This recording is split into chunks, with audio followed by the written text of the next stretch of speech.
Седомте македонски државјани кои беа обвинети за учество во странска војска, едно лице за кривично дело терористичка организација, одамна ги признаат делата што им се ставаат на товар.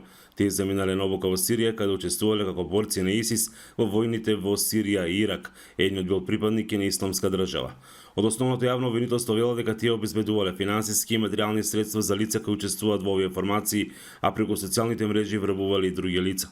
За професорот Маријан Ѓуровски, решението не е повратниците од странските боишта само да се осудат и затворат, бидејќи вели во затворите дополнително ќе се одморат и ќе ги обноват ресурсите. Не ги прекинуваат контактите кои ги имаат со заедницата во државата и надвор, туку дополнително влијаат кон регрутирање на нови припадници на странски борци и во затворските институции. Значи се потребни посебни и државни програми и сметам дека и државната програма за ресоциализација и дерадикализација може многу поуспешно да одговори во овој значаен проблем. Некои сметаат дека опасноста за Западен Балкан се уште постои од лицата повратници.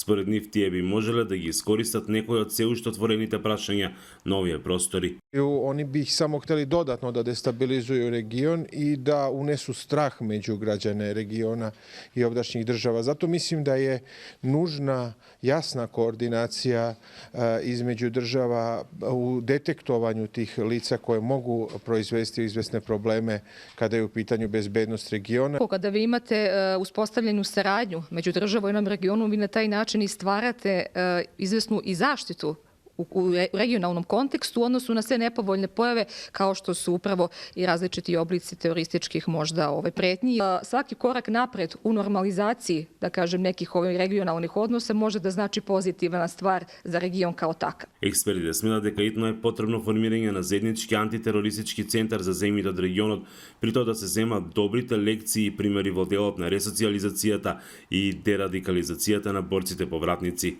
Инаку во Скопскиот затвор Идризово се подготвува ново оделение за борци од ИСИС или други терористички организации, врз кои има посебен надзор и ќе работат со социолози и психијатри. Од Охрид за Гласот на Америка, Мики Драјковски.